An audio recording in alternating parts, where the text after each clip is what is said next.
Welcome to East Meets West, episode 412. I'm Tom Merritt. And I'm Roger Chang. We only do East Meets West these days in months that begin with M, apparently. Yes. March, or May. Month. Actually, we've gone to every other month because we skipped February, too. We skipped 2 months so far, and we did January, we did March, we did May. So we're only doing odd-numbered months. Yeah, sure.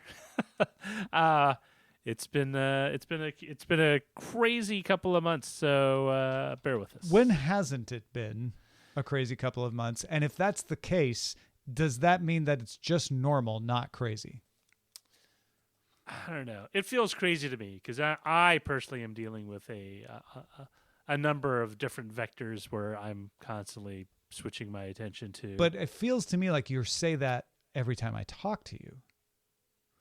It's because that's life, Tom. And so in which case it's not crazy. It's just life. It is. And if you don't stop to smell the roses, it might just pass you by. I think the reason I'm making a point of that is I think we need to stop expecting that life will be different and get used to it actually being what it is. What do you mean, like expecting life to be different? Like so there's bear with me here. There's a trend to think like, oh, when everything finally settles down, I'm going to do this, or when things get back to normal, I'm going to X, and they don't. They never do. Oh yeah. When I have more time, you won't. You just won't. Maybe you will. If you do, that's exceptional, and then take advantage of it then. But I think we tend to. Life is what happens when you're making other plans sort of situation of just accept that what is the way things are now is normal, is the baseline, and you'll actually be better equipped to deal with it is my maybe. I don't know, because I think when people say normal, what I think they mean is a regular expectation of what the day will unfold. But I think it's not regular. I think it's an unreasonable expectation based on past data. I don't disagree with you, but I think that's when people say things are normal, it is a very... But no one ever says things are normal. They always say like, oh, it's been so busy lately. Everybody always, it's been so busy. I have never said that. Sometimes I say it's crazy. Sometimes I say, Yeah, I've heard you say you've been really busy. But yes, but I don't say that every time. You never say, "Oh, everything's normal." Well, that's my thing. Or things have been exceptionally calm and not crazy.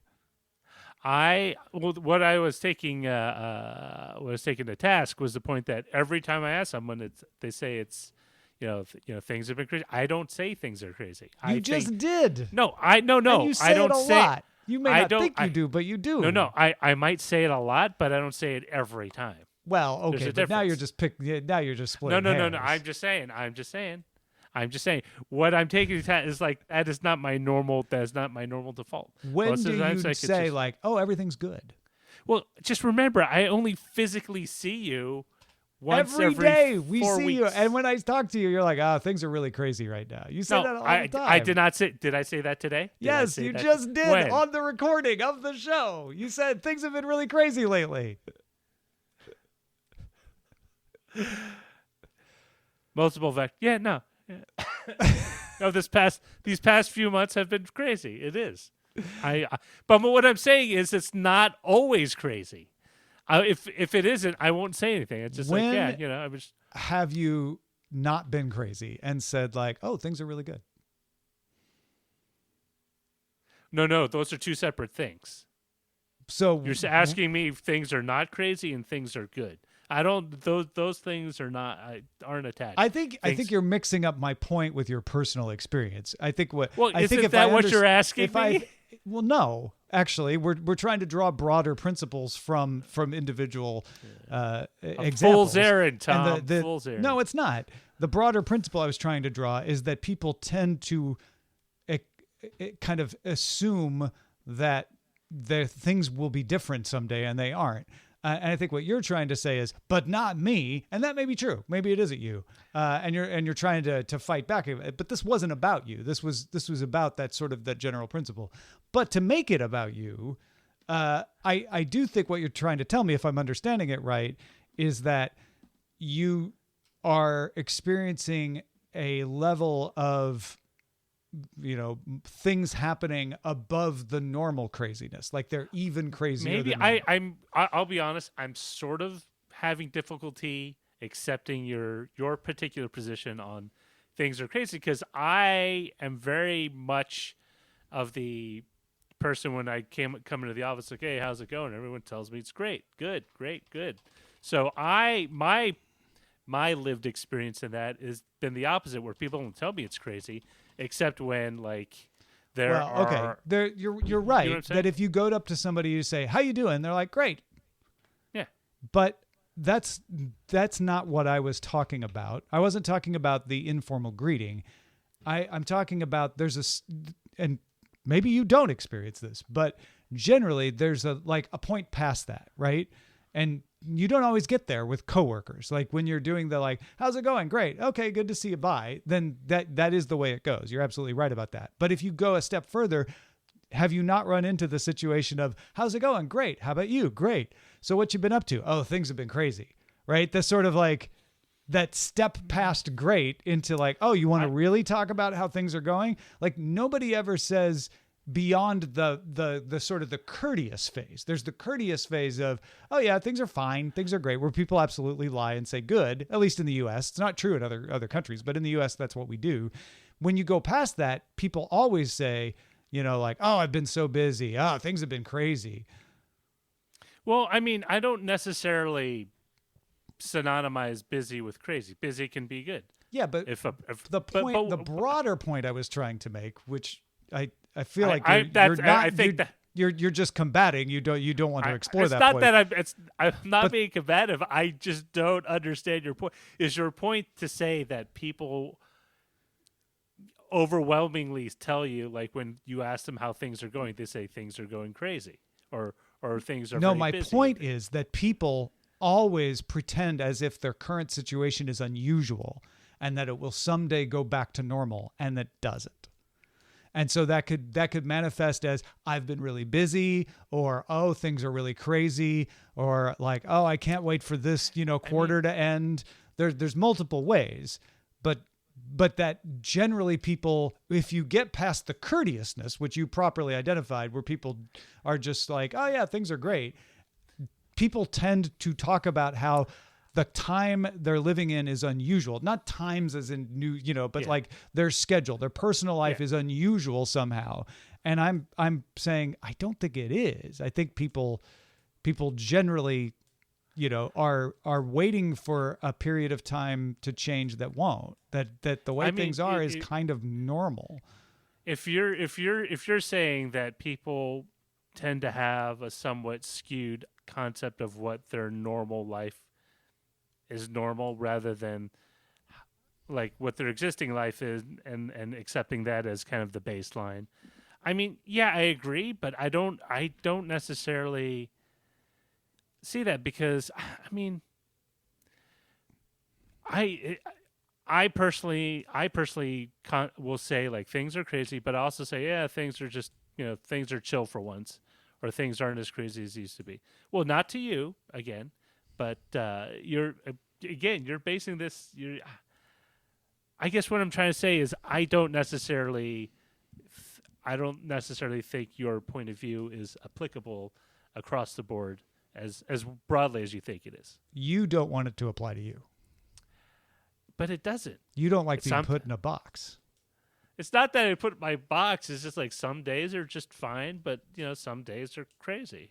I feel like the number of times you say like, "Oh, today's been fine," pretty low. I think that's just a bias on your part. You glom onto those more so than I don't know. I'm going to start paying attention. We're going to start charting this. We're going to have a Roger. No, but see, now we've spoiled the data set, because you're going to be motivated because you've taken the position that you're resistant to this. You're going to be then you're motivated gonna to say things are fine when they're not, because you don't want to. You don't. You're gonna you have to hire a third party to robocall. Yeah, no, we've now, the two of us are no good for this study. Like we're biased. I mean, this is the thing: as people go through life, you're gonna have different phases of, events and schedules and things that will, that will change your life in different ways. For example, having kids for me was a huge change. Yeah. And as they get older, the demands that they need change, and so it's hard for me to say that what is today is going to be normal or crazy. But other times where I get like 3 hours of sleep because the kids are screaming all night, I would say it's been pretty crazy. Yeah, and because that shouldn't be normal. Usually kids, say that. Do I? No, yeah. I don't though. I think it's. You say it a lot. Let's put it that way. No, you're right. I do say it a lot because I have plenty of instances where my kids don't sleep through the night and there's a lot of screaming going on. Or I have had a life event, family members passing, and I had to deal with that. Mm-hmm. So I mean, it's not like I have people dying. Listen, I'm not saying that you don't have justification for saying things are crazy when you say they're crazy. That was never part of my premise. My premise is that, and let's leave you out of it. Like you're an exception, Roger. This doesn't apply to you. That's fine. But people, we're always going through unusual times. And granted, this conversation is a little weird to have because we've gone through the most unusual times in the past couple of years than we have in a long time. But I feel like we tend to think that there's some ideal state of things that we'll get back to, and I just don't think that happens. I don't think. No, this is where I disagree. I don't think it's an ideal state where people think will go back to. I think it's an ideal state where they would want to be. It's good. They would aspirational. You know what I mean? Yeah. Because when you have spikes in life events, right? Whether it's hey, you win the lottery, now you got to find a lawyer and figure out what to do with all your money, or you lose a job, or your kid leaves the home for college. There's going to be spikes of events, and then I think if you look at it, then you just look at what your day to day is, because not your whole year isn't made up of packing up your kids, for their first year at whatever university. No, but your whole year is made up of like, oh, I got to run to do this. Oh, But that isn't crazy to me. That's just normal. Okay, but we're not talking about you. Well, I know, but what I guess personally, I've never. You think most people are living a fairly unusual life and would say so if asked? Yes. I think that's not true. I don't think they live an unusual. I think they just live. I think they live They have a normative baseline which they can compare things to. Like if their life, for example, I have if you have a friend who is a cinematographer, it's like, I'm on another movie shoot on location in South America.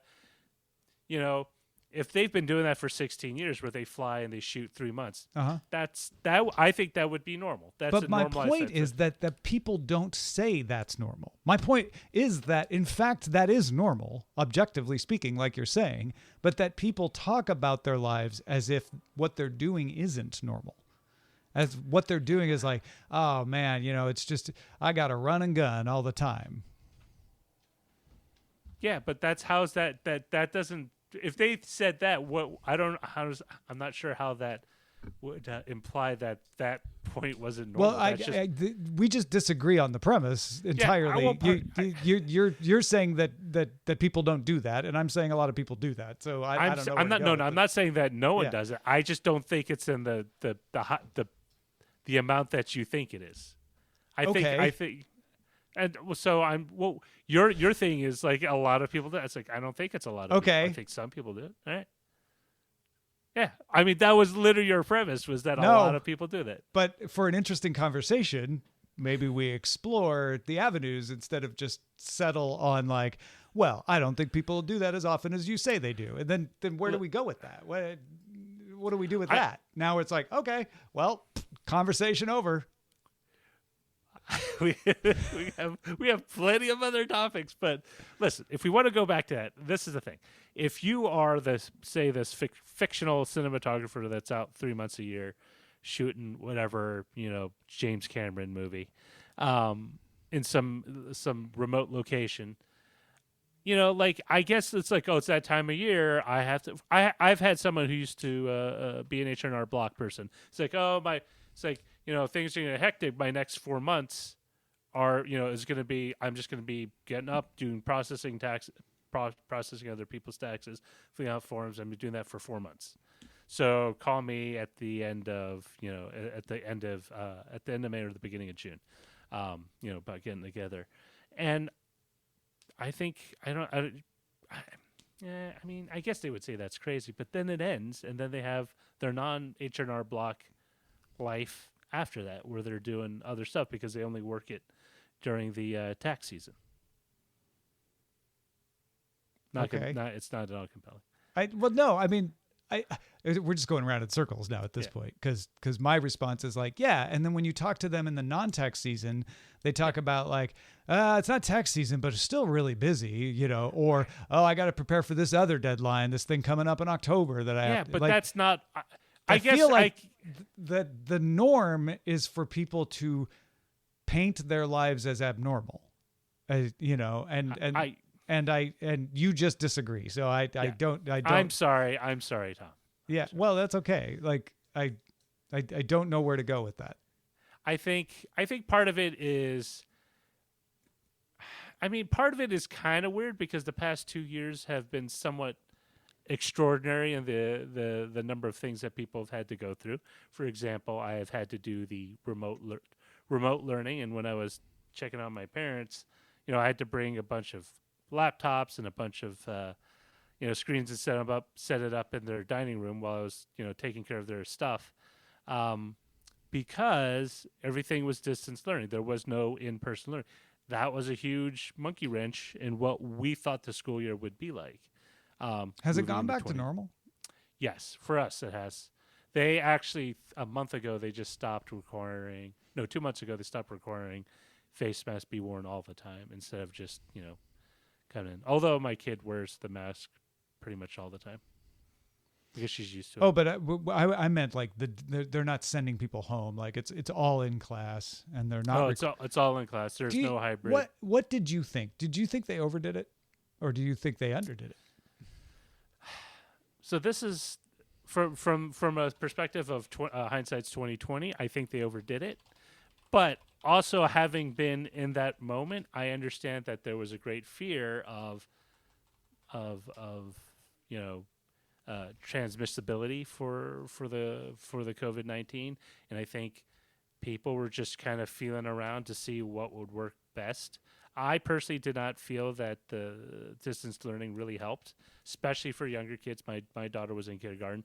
There's a lot of things that are missed because children at that age tend to learn not just from the instructor/teacher, but also from their peers, right? They gain a lot of understanding about not just how to act, but things like questions they would ask, answers they give. It's very group oriented. And once you put them in front of a computer screen, a lot of that's lost because the technology does sort of inhibit the free flow of information and understanding of what's going on. So that said, because I think everybody kind of agrees on that, do you think it was worth it though? Or do you think maybe it would have been better for them to be in school? Or is that just too dangerous because there were health risks? I think this is the thing. I think it was initially dangerous because, one, we didn't have a vaccine.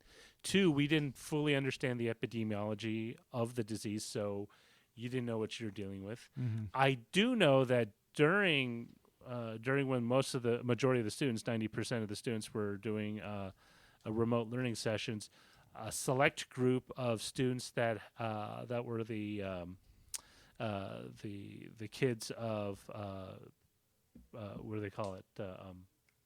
They gave a term, workers that had to go to work. Oh, frontline workers. Or essential workers. Yeah, essential. Uh-huh. So nurses, doctors, people who worked at supermarkets, their kids could come in for for a special session of class that was, highly managed to ensure that, they had masks, they had, teachers with the full face shields and all that stuff. But there was in class learning for those kids, for the kids of essential workers. But then why is that okay? Yeah, that's what we were asking. It's like, well, it's like I get where they're saying like, okay, but they can't. There's no one at home to take care of them, so we have to do that. Yeah. But then if you can do that, couldn't you do that? Let other kids do it too? I think partially it was the amount of available space and the number of people they could. I think they believed they could accommodate safely in an enclosed space. Yeah, there were a lot of issues with ventilation and capacity and that sort of thing. That makes sense.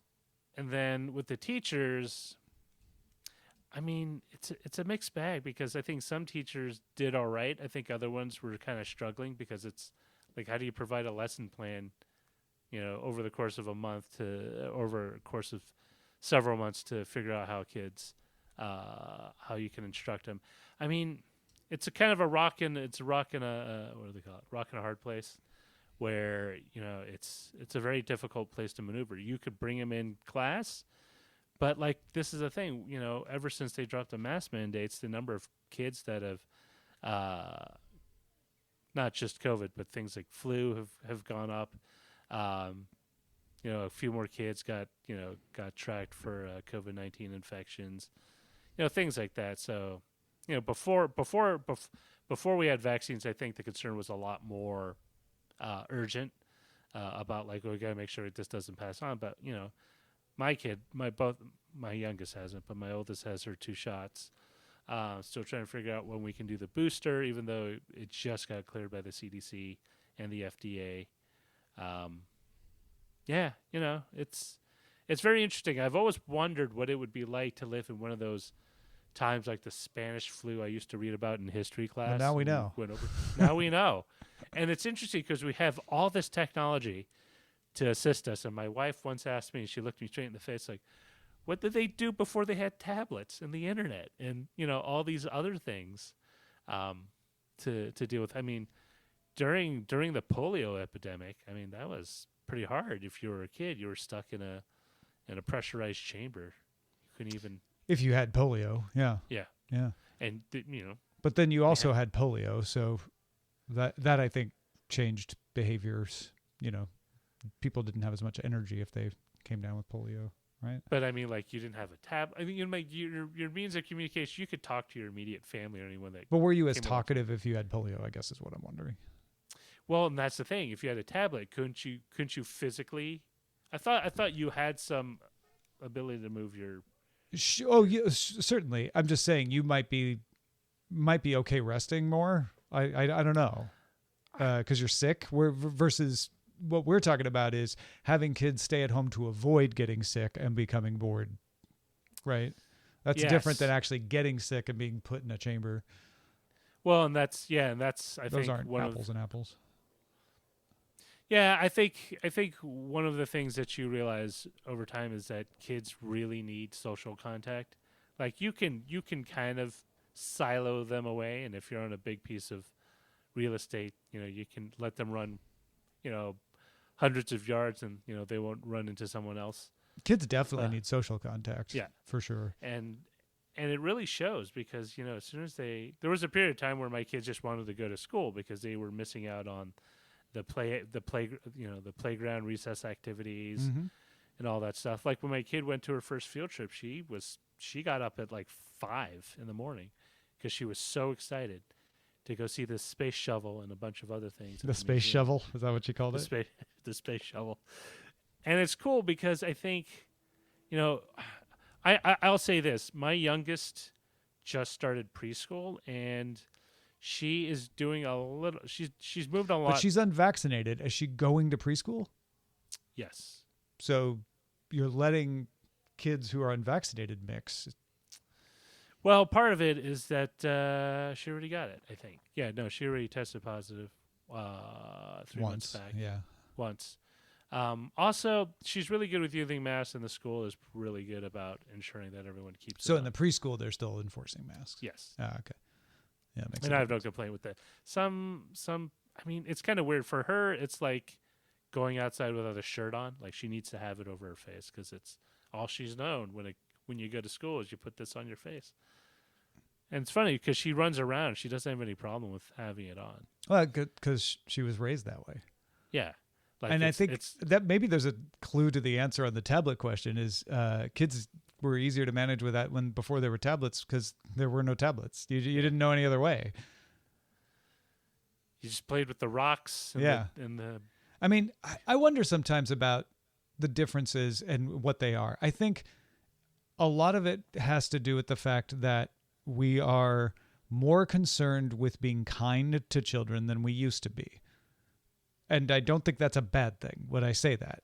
But I didn't act out in a lot of the ways I see kids act out now because I would have been afraid of the consequences. And I don't mean I was going to get hit. I just mean I would have not been tolerated. And I think that was too far, right? I think there was a lot of like, my parents are mean to me and there was things short of abuse. I'm not talking about abuse, but things where it's like these are uncomfortable relationships and maybe unhealthy, but they did keep behavior in line. And so I don't know what the answer is to be like, well, my grandma Roxy was very good at never being angry with us, but keeping us in line. And I don't know what her secret is, but if you could bottle that, that's what needs to happen. I think a lot of it is just the expectation of parents or that they have on their kids. Because I've noticed that some parents have a better time, and it generally works better if both parents are usually in on it, like they have a working understanding of how to approach the kids. The same approach. If you have two different approaches, that's always going to cause conflicts. And my rule of thumb with my kids is, okay, you can be silly at home, but when you're outside, you got to be careful. Like, I don't want you just running around and touching stuff because A, you don't know where it's been. 2, I don't want to lose track of you. So when I think as long as there's an understanding of what's okay and what's, in different locations, it's like telling them, use your inside voice or you're outside, you can scream and all that. Well, yeah, because you always say that Ellie is better behaved when she's around strangers than she is when it's just you. So there's obviously she knows how to behave.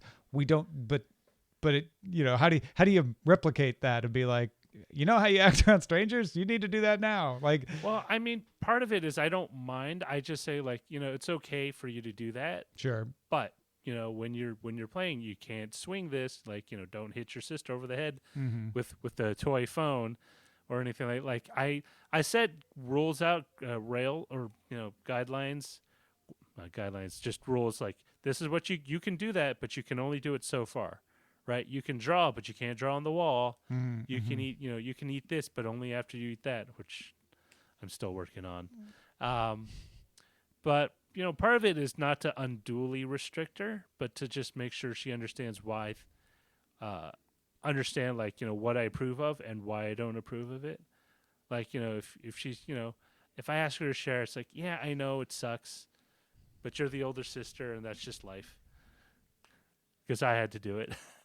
I mean, all kids are different.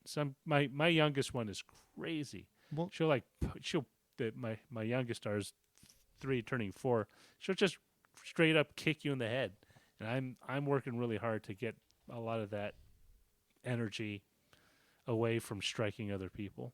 Like getting her to understand that it's not okay to hit other people. Mm-hmm. Why do you think that happens though? Because you said that it was happening with your other daughter too. Because she's 3.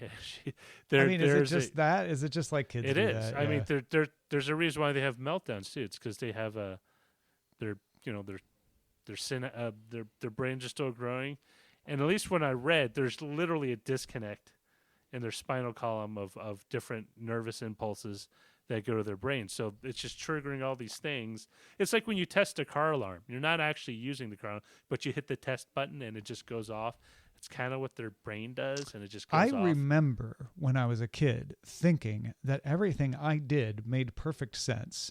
And when I disagreed with my parents on something, I didn't understand why they thought that way. And they were just being unreasonable.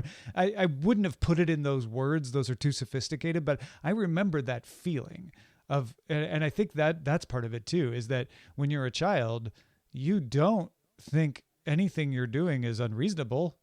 Everything you're thinking and doing is like, no, this is the right thing. Until you hit consequences or other things. And when you're talking about the disconnect, I'm like, oh yeah, that definitely fits with what I remember. You know, this is above 3 or 4. I nobody really remembers that far back, but I remember that feeling of like, well, wait, why am I getting in trouble for this? You know, this is not something I would have expected to get in trouble for. I mean, or you're misunderstanding me. I wasn't doing it for a bad reason. Well, I mean, my 3-year-old gets upset when I close her water bottle because she wants to do it. Yeah. Like if I close it, and not like screaming, she just throws a tantrum. Uh-huh. Like, you know, it's like, oh, okay, yeah. And then you undo it, and she gets madder, or she gets more mad. And yeah, because it's too late. Too late at that. Well, because suddenly she has all these, you know, impulses in her brain that are literally just throwing everything out of whack. And it's a natural part of development. Your spinal column, your brain hasn't finished developing. In fact, it doesn't finish developing until what? You're 19? I would say more like 65. 65. Well, no, but I mean, there's an age where I'm a lot kidding, of that, of course, yeah. The stuff where they've, you know, I guess. Yeah, it's somewhere. It's as you just said, everybody's different, but it's somewhere 17 to 19 in there. They said there's a reason why teenagers sometimes seem spacey, and it's because of their spinal column not finished growing together. Their nervous system not finished. It's also the pot. No, maybe they did pot. They were pretty clean kids in high school, but I'm not saying every spacey kid is doing pot or that every kid did pot. I'm just saying there are kids who do pot. Yes. Also, that was another joke. It was. If you have to explain the joke, that's how you know it's funny. That's it for this episode of East Meets West. Thanks everybody for listening. Subbrilliant.com/EMW. Roger, what do you have to say to the fine people? I say stay cool this summer. It's going to be a scorcher.